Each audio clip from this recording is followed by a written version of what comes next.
At Gaylord Entertainment, there is one all-important measure of success: customer satisfaction, as measured by what they call percent of top box scores. We measure what we call fives, and when we survey five from a 1 to 5 scale, 5 being the best, all we measure is fives. We don't measure favorable, we don't measure below that, we measure percentages of fives. Despite the almost maniacal focus on this measure, the Opryland, which is the largest and the oldest of the 3 Gaylord properties, consistently fell below its younger sister properties. Opryland was a distant third to our other 2 sister properties, one in Florida, one in Texas. We were consistently in the mid-40s for top box guest satisfaction scores. We were in 3rd place for our entire existence. There were good reasons for this. The size and complexity of the Opryland property is staggering. Outside of Las Vegas, it is the largest convention hotel in the country. We have 2,881 rooms. We have 4,000 employees, 58 acres of property, 14 restaurants, retail space. We have our own power plant. We have a security team that's bigger than most town or city police departments. The sheer size of our operation makes it difficult to get a handle on what to focus on. We couldn't identify tangibly what was the most impactful thing you do. So we reacted to stimulus.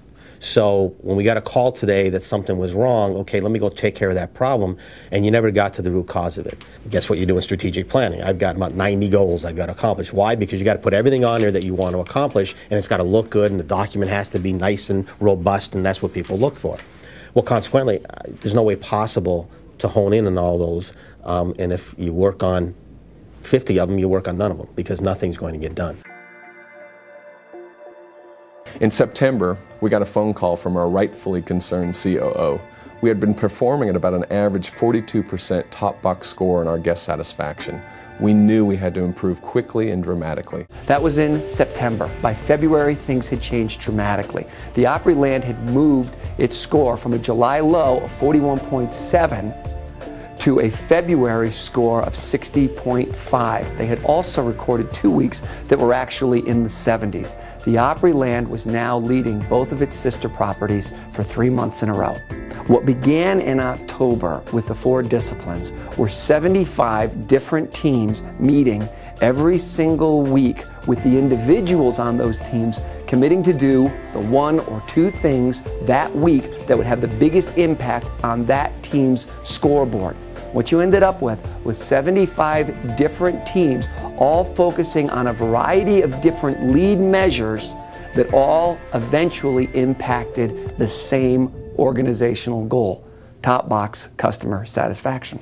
We began the 4 disciplines of execution process in May of 2006. We started with certifying leaders of over 75 departments. By October, everyone was focused on one common goal: guest satisfaction. Think about this: 75 teams taking a little bite out of that goal every week from different viewpoints of the organization.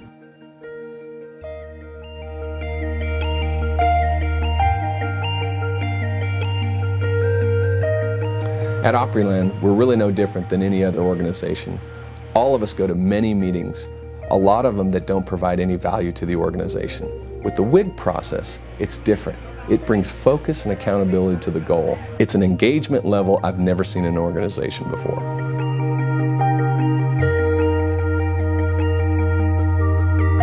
So we sit down once a week and we go through our WIG sessions. Roughly it's anywhere between 15 to about a half hour. We try to keep it very concise and very direct. With the WIG sessions that we have every week, we get ideas and then we work with the ideas. Sometimes an idea would be brought out before we started this new program. The idea would come, okay, we're gonna work on this, but we never got back to it. See, now with these weekly sessions, there are accountability. Okay, you know, someone's taking notes. Well, Teresa, you said you were gonna do this last week. Did you do it? You know, someone's taking score. Personally, I've always been, if you're not taking score, then you're practicing. So I love the fact that we are taking score now.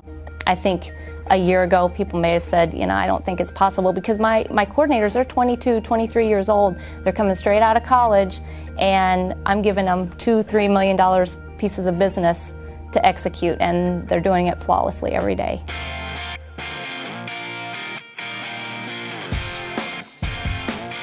One of the things that helped us keep this process alive and the momentum going was really focused around the 3 levels of certification. Bronze for a consistent number of WIG sessions, silver for lead and lag measure progress, and gold for WIG accomplishment. We had a little fun with this. We started handing out footballs and helmets for each one of those levels of certification. It became kind of like a rite of passage for everybody. If you had a football or a helmet, it meant something in the organization. 58.9% top box score for guest satisfaction. That is awesome. This has enabled me with a level of success, both personally and professionally, that I never had before, and I've been doing this a long time.